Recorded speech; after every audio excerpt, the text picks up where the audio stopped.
दोस्तों, जो भी आज रुझान आ रहे हैं उस रुझान के मुताबिक वाक़ई में लोकतंत्र खतरे में है। वाक़ई में लोकतंत्र खतरे में। मैं ऐसा क्यों कह रहा हूँ, हम लोग उसके ऊपर चर्चा करेंगे।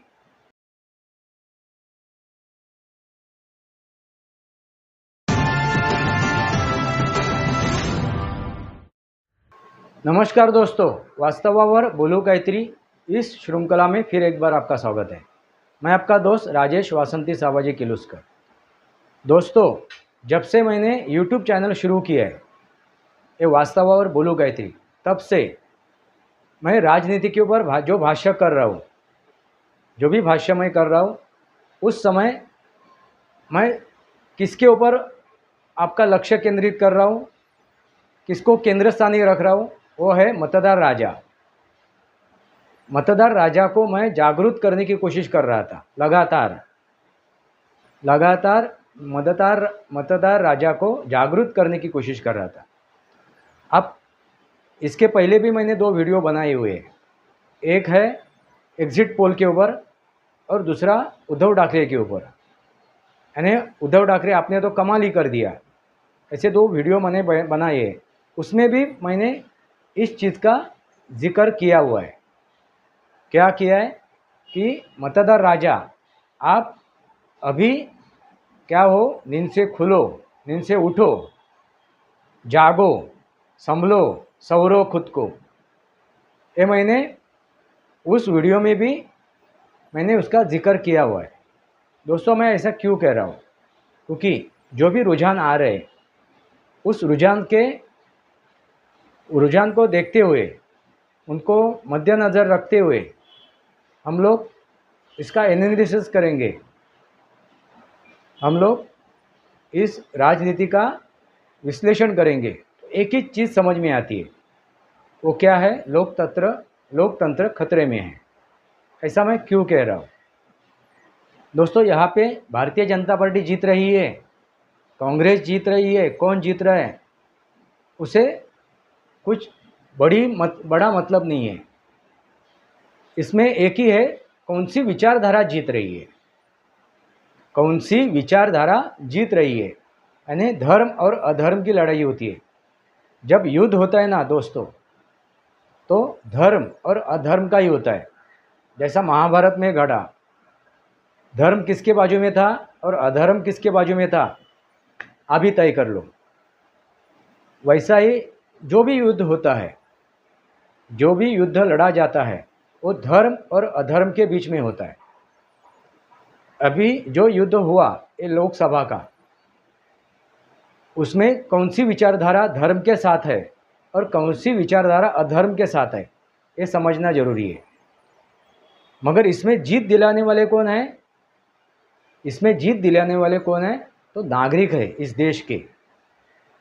और जिस नागरिक ने धर्म के साथ दिया है, धर्म को साथ दिया है, और जिस नागरिक ने अधर्म को साथ दिया है, चुनाव अपना अपना है, अपनी अपनी सोच है, अपना अपना चुनाव है। किसको चुनना है वो उसके ऊपर निर्भर है, जो चुनाव करने वाला है। मगर वो धर्म के साथ है या अधर्म के साथ है। दोस्तों, ये जो चुनाव लड़ा गया उसमें 2 विचारधारा थी। एक विचारधारा में आपने क्या सुना होगा, लगातार एक ही बात सुनी होगी आपने, झूठ और झूठ। मैं ऐसा क्यों कह रहा हूँ, क्योंकि देखिए, लोकतंत्र खतरे में है। आपने क्या सुना? पूरे चुनाव में एक ही चीज़ सुनी, लोकतंत्र खतरे में है। दोस्तों, वाकई में 10 साल लोकतंत्र खतरे में होता तो केजरीवाल, वो जो 10 दिन बाहर आए थे चुनाव प्रचार के लिए, वो आ नहीं सकते। और जो लगातार नरेंद्र मोदी जी के विरोध में जो मर्यादा छोड़ के बातें हो रही है, गाली गलौज हो रहा है, जो भी जिसी भी तरह से राहुल गांधी नरेंद्र मोदी जी के अगेंस्ट बातें कर रहे हैं, वो बातें वो कर नहीं पाती। वाकई में लोकतंत्र खतरे में होता तो वाकई में नरेंद्र मोदी जी हुकुमशाह होते तो, डिक्टेटरशिप करते तो राहुल गांधी ये ऐसे बातें नहीं कर पाते, ना उनके जो नेतागण हैं, ना उनके प्रवक्ता, ना ममता बनर्जी ऐसी बातें कर सकती, ना उद्धव ठाकरे ऐसे बातें कर सकते। वाकई में नरेंद्र मोदी जी हुकुमशाह होते तो। अभी हुकुमशाह आपने चीन में देखा है, उत्तर कोरिया ने भी आपने देखा है। दो हुकुमशाह आपके सामने रख रहा हूँ मैं, उत्तर कोरिया का और चीन का। वहाँ पे किसी को भी आम आदमी, आम इंसान की बात छोड़ दो, वहाँ पे जो सत्ताधारी पक्ष है उनके भी नेता है, वो भी अपनी बयानबाजी नहीं कर सकते, और विरोध में हैं उनकी तो बात ही अलग है। अभी विगर मुसलमान, वहाँ के विगर मुसलमान, उनकी हालत क्या है, मगर उनके बारे में ना ये भारतीय मुसलमान, ना ये गल्फ कंट्री के मुसलमान, ये 56 देश है, वो कुछ बात कर रहे हैं। उनकी दाढ़ियाँ मुंडवा गई, उनके चीन के जो मुसलमान हैं, विगर मुसलमान, उनकी दाढ़ियाँ मुंडवा गई। तभी ना भारत के मुसलमानों ने चू निकली, ना पाकिस्तान के मुसलमान बोले, ना 56 देश, ना बांग्लादेश के जो 56 अरबी कंट्री है, उनसे कुछ मुंह से कुछ बात निकली। आप समझ जाइए, इसका मतलब आप समझ जाइए। तानाशाही किसे कही जाती है। वाकई में नरेंद्र मोदी जी तानाशाह होते तो ये चू भी नहीं कर सकते। क्यों, कैसे, ऐसा सवाल भी नहीं पूछ सकते दोस्तों। मगर इन्होंने जो भी नैरेटिव सेट किया था, जो भी निगेटिव चीज़ें सेट की थी, उसका असर हुआ। लोकतंत्र खतरे में है, संविधान खतरे में है दोस्तों। संविधान खतरे में होता तो भारतीय जनता पार्टी को कोर्ट से जाके राम मंदिर बनाने की ज़रूरत नहीं थी। उनकी मेजॉरिटी थी, उनकी तब मेजॉरिटी थी, 2014 में भी थी, 2019 में भी थी। वो सीधी तरह से अपना बहुमत का उपयोग करते, संसद से नरेंद्र मोदी जी क्या करते, संसद से राम मंदिर बना लेते। एक अध्यादेश लाके वो क्या करते, सीधा राम मंदिर बना लेते। 2019 तक ज़रूरत नहीं थी, 2014 में ही बना लेते, मगर उन्होंने वैसा नहीं किया। संविधान के मुताबिक वो चले, और कोर्ट का जो निकाल आया, कोर्ट ने जो निर्णय दिया, उसके बाद ही वो राम मंदिर बना हुआ है। 370 कलम, उसको भी एक चैलेंज दिया गया था, मगर आखिर में कोर्ट से ही ये विरोधी ताकतें हारी। दोस्तों, संविधान खतरे में होता तो ना वो 370 हटाया जा सकता, ना राम मंदिर बनता। जिस तरह से बना, कानूनन, मैं क्या लफ्ज़ इस्तेमाल कर रहा हूँ, कानूनन, जोर जबरदस्ती नहीं, मैं कह रहा हूँ इसलिए होना चाहिए, ऐसा नहीं, कानूनन। दोस्तों, अभी लोकतंत्र वाकई में खतरे में हो गया, क्योंकि अभी पूरे उसकी ये हुई नहीं है, मतगणना हुई नहीं है, पूरे रुझान आए नहीं है, असली रुझान आए नहीं है। इसके पहले मैं बातें कर रहा हूँ। समझो 272 सीट केंद्र में नहीं आती है भारतीय जनता पार्टी की, यानी नरेंद्र मोदी जी उसके पंतप्रधान बनते हैं, आज भी बनेंगे, अभी भी नरेंद्र मोदी जी ही पंतप्रधान होंगे, कुछ भी हो, मगर 272 सीटें नहीं होती है तो जो भी निर्णय लेने थे, जो कठोर निर्णय लेने थे, एक देश एक कानून, लोक संख्या नियंत्रण, ऐसे काफ़ी कानून हैं जो कठोर तरह से इम्प्लीमेंट करनी ज़रूरी थी। वो लाने के लिए अभी झिझक हो सकती है, अभी दिल में झिझक हो सकती है, क्योंकि जो साथी गण हैं उनके साथ, जो भी साथी गण हैं उनके साथ, नरेंद्र मोदी जी के साथ, भारतीय जनता पार्टी के साथ, जो इंडिया एनडीए आघाड़ी है उसमें से इधर से उधर हो सकते हैं। खुद के लिए देखिए, भले देश के लिए वो सोचते हैं तो इधर के उधर नहीं होंगे, वो देश के लिए सोचते हैं। उसमें जो दो दल है, जो घटक दल है, इंडिया एनडीए आघाड़ी के साथ जो घटक दल है उसमें से दो दल है, एक चंद्रबाबू नायडू का और एक नीतीश कुमार का। ये इधर उधर हो सकते हैं। समझो वो राष्ट्रवादी हो, देशभक्त हो तो इधर उधर नहीं करेंगे, कुछ भी हो, उनको वो लिया हुआ निर्णय उनको मान्य हो ना मान्य हो, वो देश हित में हो, देश में हित में है तो उसको साथ देंगे वो, मगर बोल नहीं सकते। इसलिए मैं कह रहा हूँ, वाकई में लोकतंत्र खतरे में है, वाकई में संविधान खतरे में है। दोस्तों आप समझ गए होंगे मुझे क्या कहना है। 272 सीट नहीं ला पाते भारतीय जनता पार्टी, तो वाकई में लोकतंत्र खतरे में, संविधान खतरे में।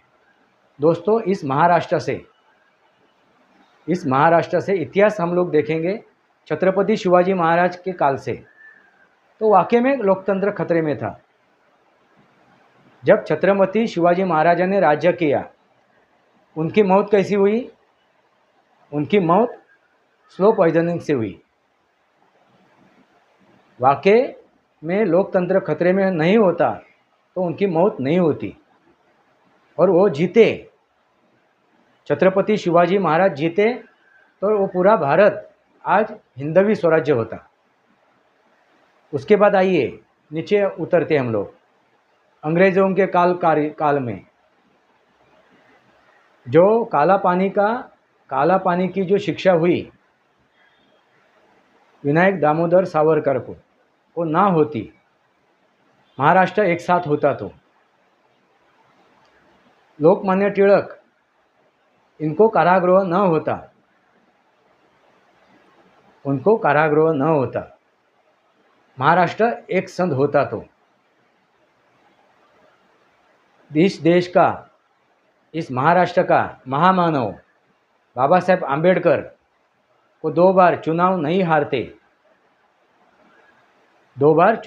हारते। आज हम लोग बोलते हैं बाबा साहब का संविधान बचाओ, बाबा साहेब का संविधान बचाओ, मगर वो 2 बार हार चुके हैं इस महाराष्ट्र से, वो ना हारते।